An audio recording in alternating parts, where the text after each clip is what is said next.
All right. Good afternoon. Go ahead and get started.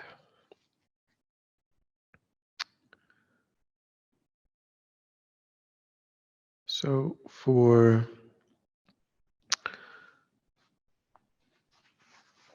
the next several weeks until basically the end of May, the Lamrim classes will be used to fulfill Kadrula's advice that students make effort into understanding impermanence as well as bodhicitta. So we'll be focusing on meditations. So Thursdays, like tonight, this afternoon, those will be impermanence, and then Mondays will be bodhicitta uh, until at least the end of May, because Kajula indicated that those were the best kind of Lamrim realizations to cultivate in our minds to help shift the karma in ways that would support Lama Zopa Rinpoche's swift reincarnation back into the world. So that's the plan. And then we'll go back, most likely go back to following the Lamrim from where we left off after that. Okay.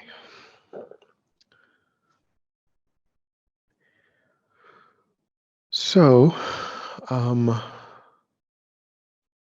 we'll try to do at least two meditations per day with a little bit of a break, and then maybe if there are any questions that come up.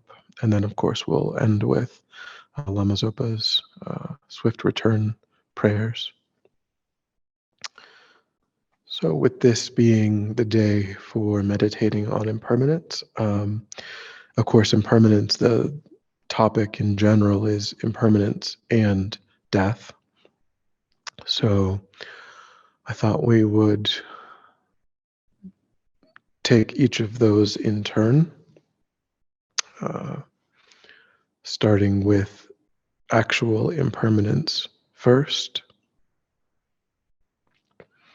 Just the concept of impermanence, that which changes moment by moment by moment, which is the nature of all compounded phenomena, the nature of the body, the nature of the mind, the nature of everything that we can interact with on the earth through our senses. Okay, so any questions before we get started?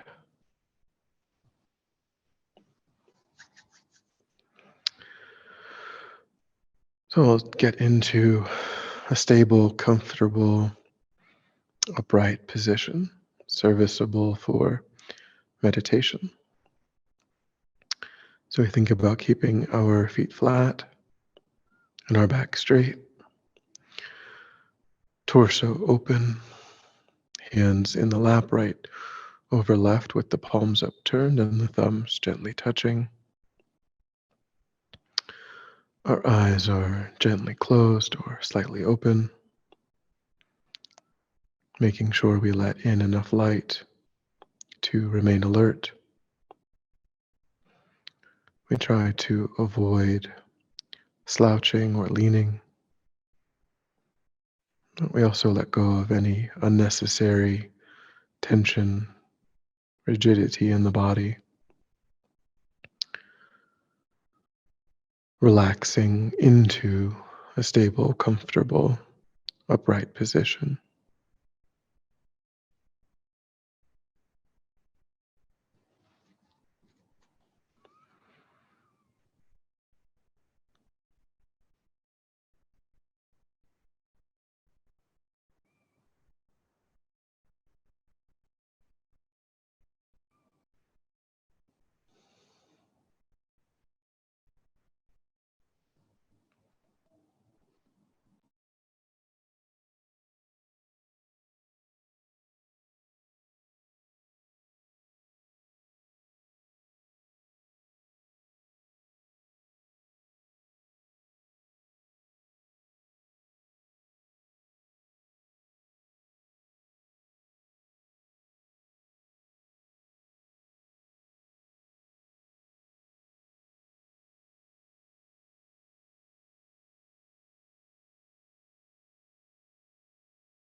And then try to pull back your awareness from the environment,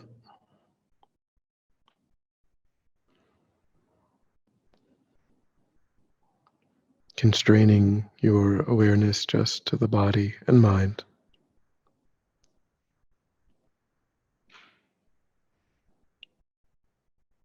allowing sights and sounds to be as they are without investigation, concentrating that awareness in the present moment by attending closely to the physical sensation of the air moving into and back out of the tip of the nostrils. Noticing quickly when anything other than that one physical sensation is arising in the mind, and without judgment or frustration, lifting your awareness up from that distraction and placing it gently but firmly again and again on the breath.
And then generate a broad, altruistic motivation,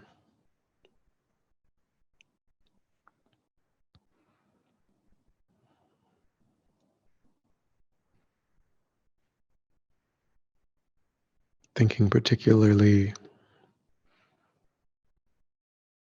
of the incredible benefit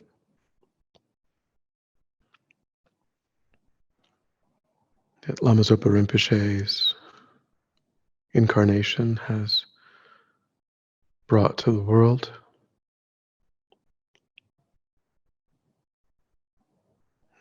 Hundreds of projects,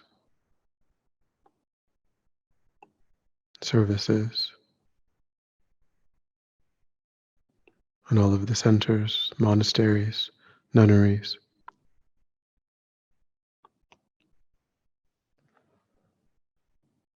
I think that we're fulfilling his wishes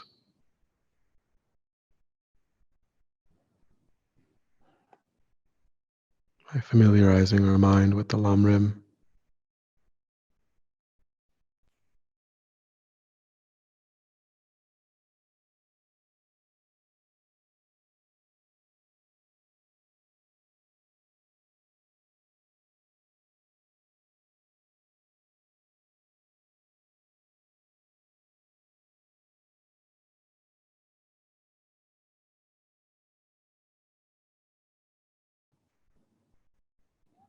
helping to create causes and the conditions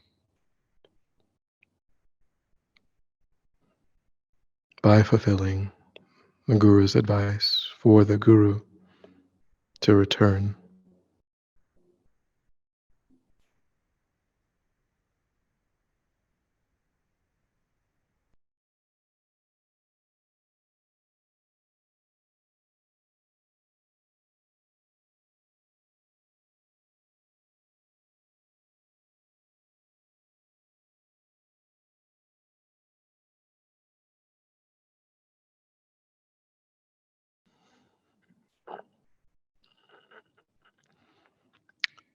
And with that motivation, return for a moment to the sensation of the air,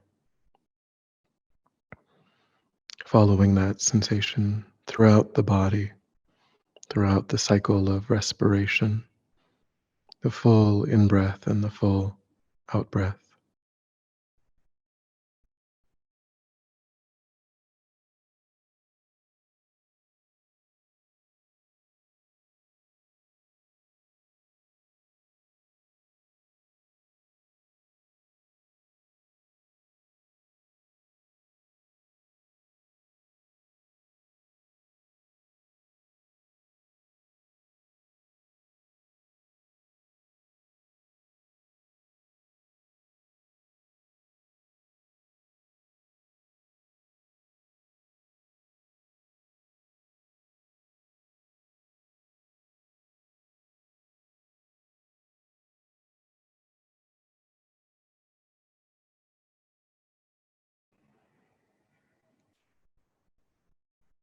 Spreading that awareness generally through the body,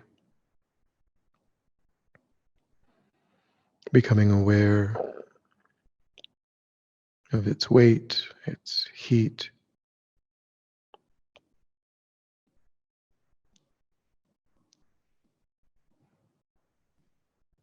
and different sensations on the skin,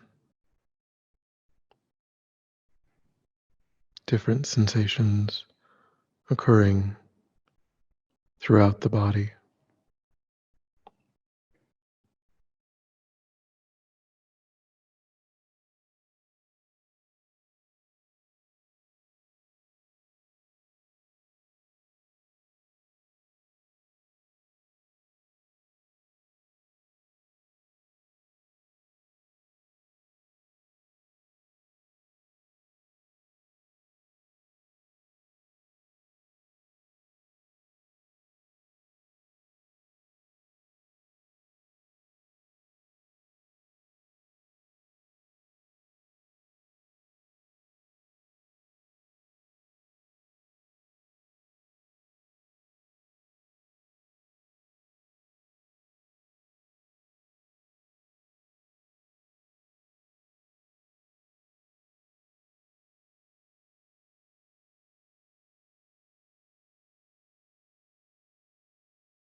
Bringing to mind the different interrelated systems of the body,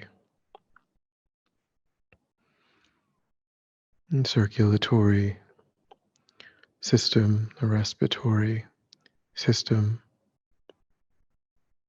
sympathetic and parasympathetic nervous systems,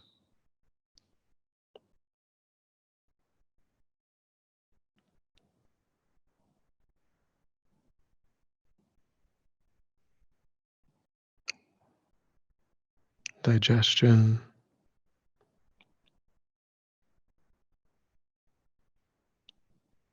cells being created, abiding and passing away.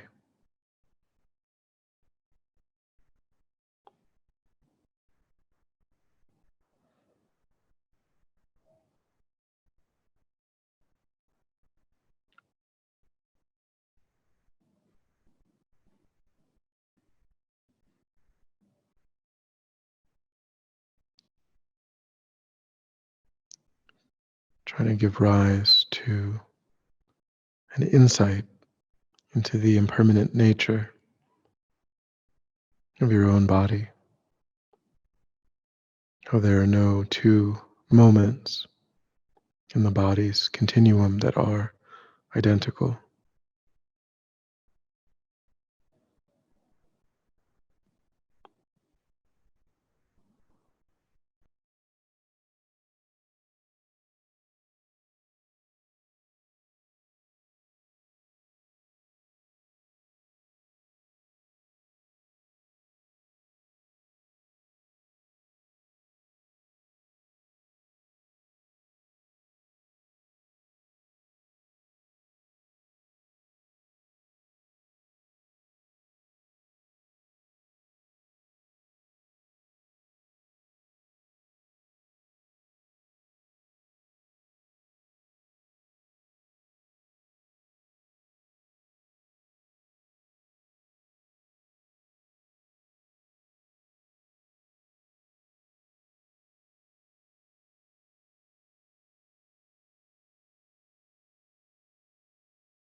And when a feeling or intuitive sense of that nature arises in the mind, just hold your awareness to it,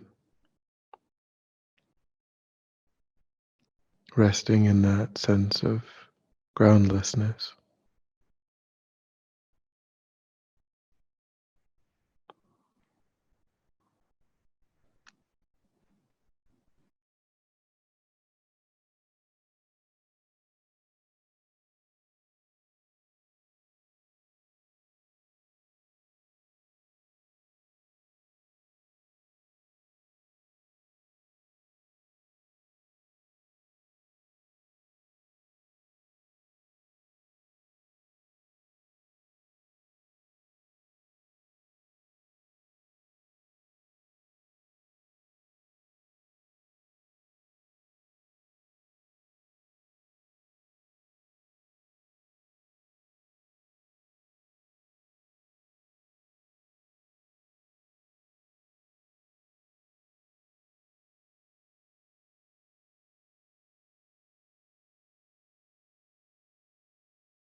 And turn your mind away from attending to the body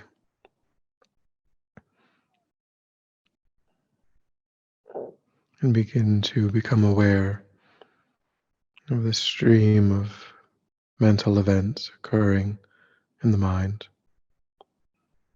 thoughts and feelings, memories,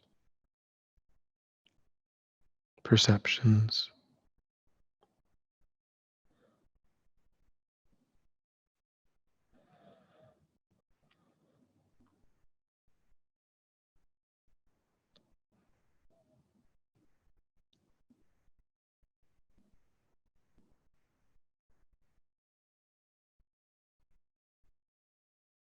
Try to recognize, just like the body, the mind is always changing.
And then extend that outward to external phenomena,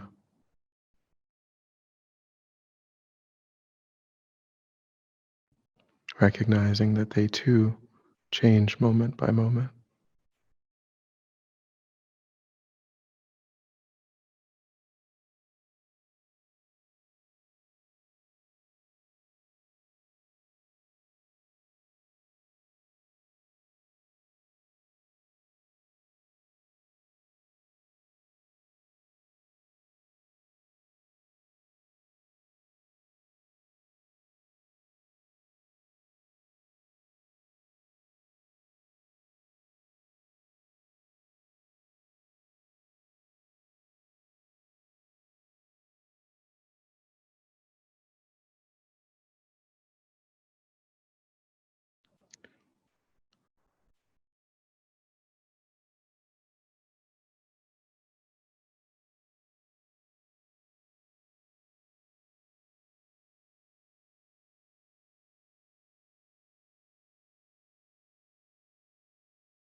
Try to give rise to the insight that there's nothing to grasp at.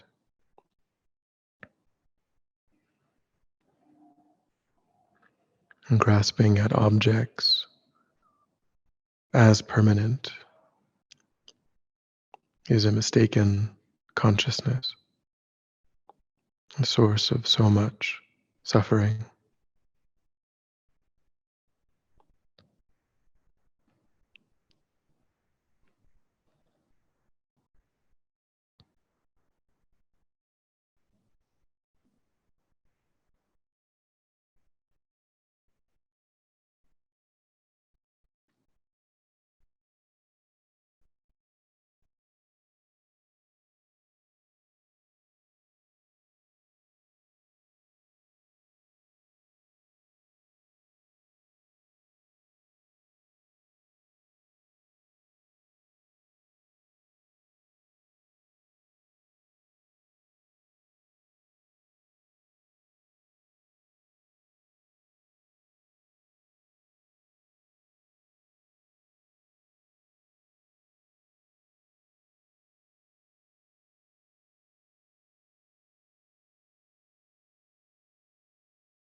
And then when you're ready, we'll come back together.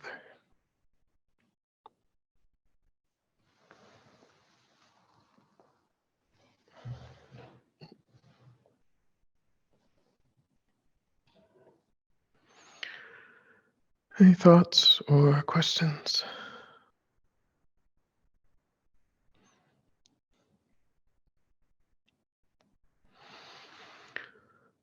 Well, we can just take a couple of minute break, stretch, or whatever you need. Some water.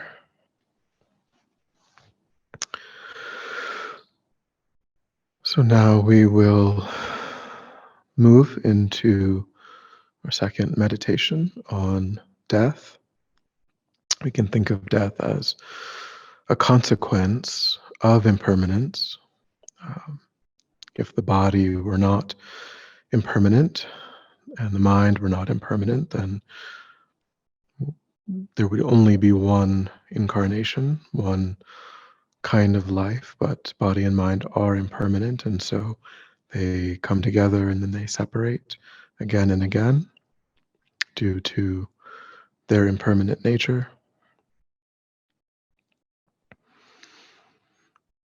So what we call death is just one instance of that separation, but it's important in the sense that when mind is separated from the body, there will be another incarnation, and that incarnation can either be beneficial, can be supportive of our spiritual journey, or it can be painful or otherwise, even if it's pleasurable, can prevent spiritual growth and development from being something that we can focus on during that lifetime. So creating the causes and the conditions for the right kinds of lifetimes is critically important. So preparing for that separation of body and mind is one of the most important parts, most important motivations for our spiritual lives.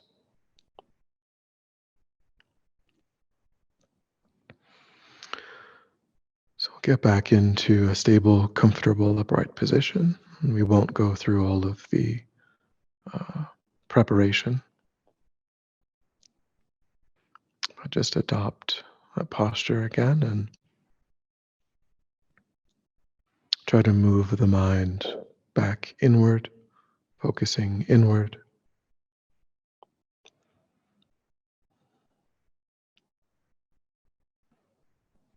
Concentrating and deepening your awareness.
And then we'll engage in a contemplation of the first of the three contemplations that make up the 9-point death meditation, trying to give that first contemplation time.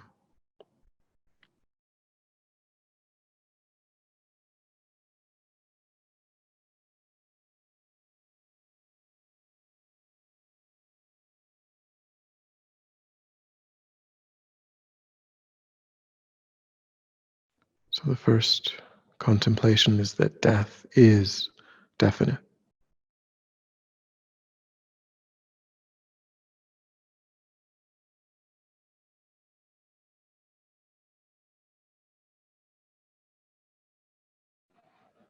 And the first sub point to consider is that everyone has to die.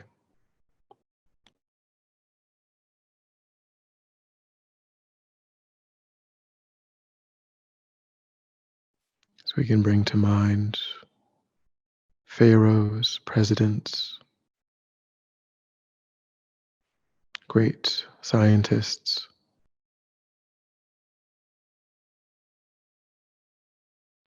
kings and queens,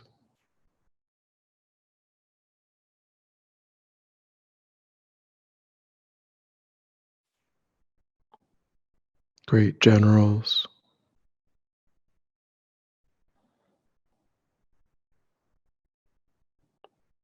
those who've reached the pinnacle of business, the Rockefellers, great barons, titans of industry,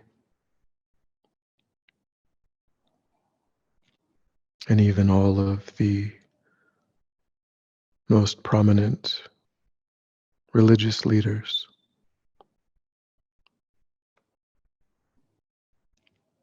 The Buddha, Jesus, Muhammad, and all the great saints.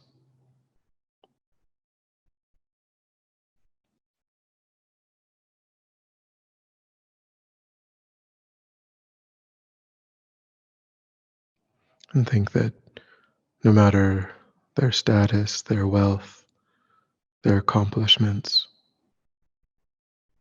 or even their insights, they all showed the aspect of passing away.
And then the second point is that our lifespan is continually decreasing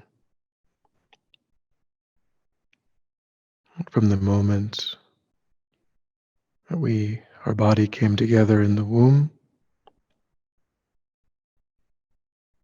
The number of more moments that this body and this mind would be connected, associated, began to decrease.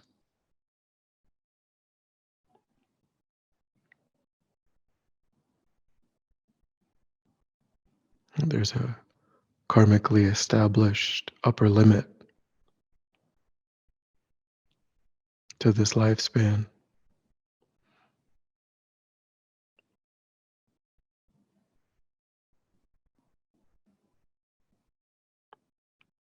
And that as each moment passes, we can only be getting closer and closer to the separation of this body from this mind.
And then the third point is that the amount of time for spiritual practice is very small. We spent our childhood playing, our adolescent and teenage years learning, our young adult years working. And think of how much time we spend sleeping, eating,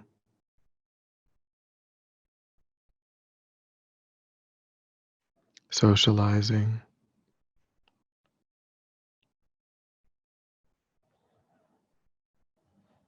of all of the hours left in this life, how many will be spent in serious practice.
By contemplating these 3 points, try to give rise to a strong determination to practice,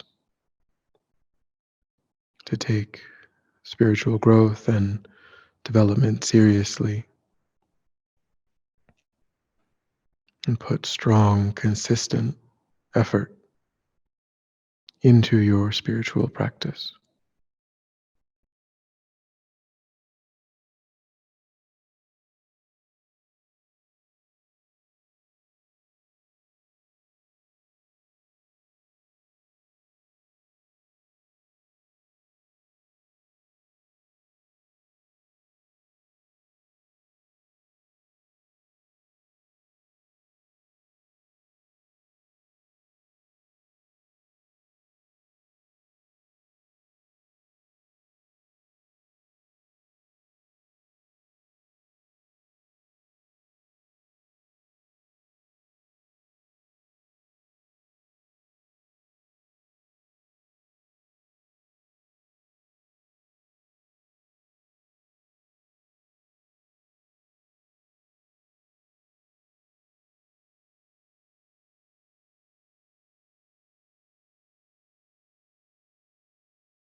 And then when you're ready, we'll come back together.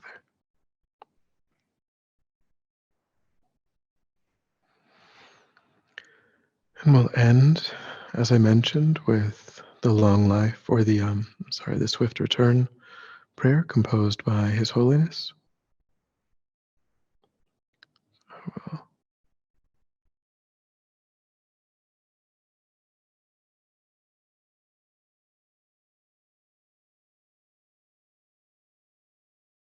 We'll screen share.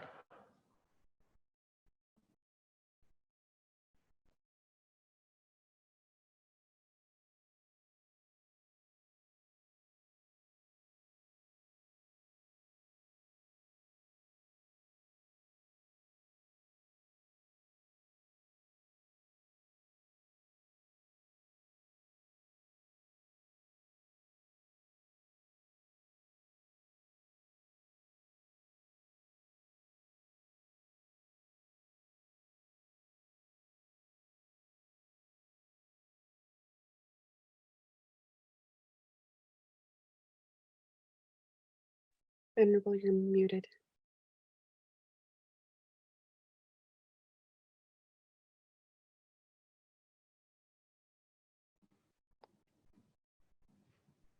Let's try that again.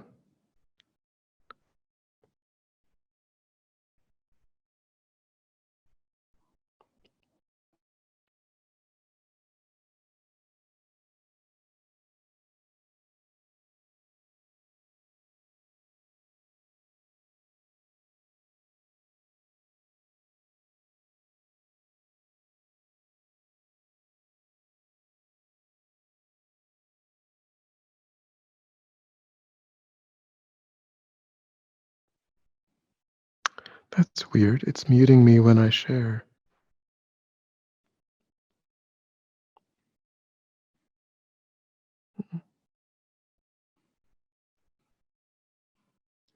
Shayla, do you want to share? Will you put it in chat, please? I don't know if I can.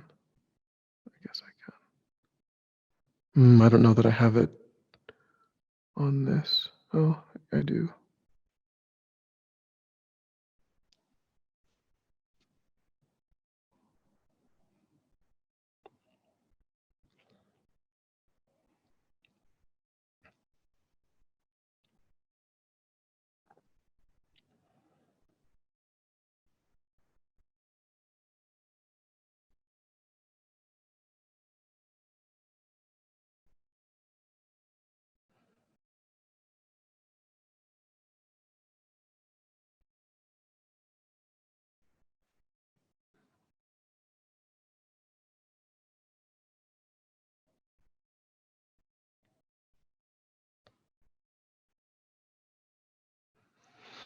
Peerless teacher, an assembly of children. Ooh.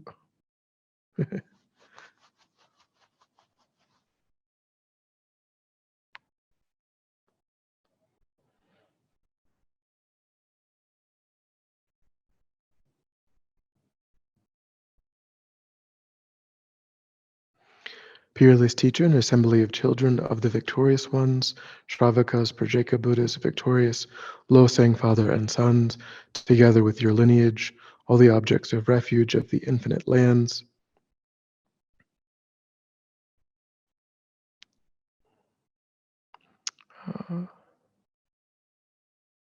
Please now bestow the virtue and goodness to accomplish this prayer in holding and spreading the Muni's precious and complete teachings through explanation and practice. You wore the armor of patience that is never discouraged. Incomparable, venerable Guru, to you I make request. Sole gateway through which all the benefit and happiness emerge, while striving exclusively for the welfare of the victorious one's teachings and mother living beings, you suddenly departed to peace. What a great loss.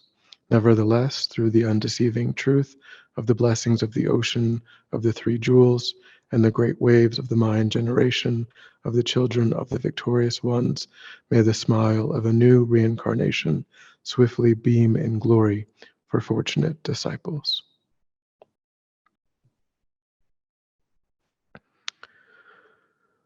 All right. Any thoughts or questions or anything to share?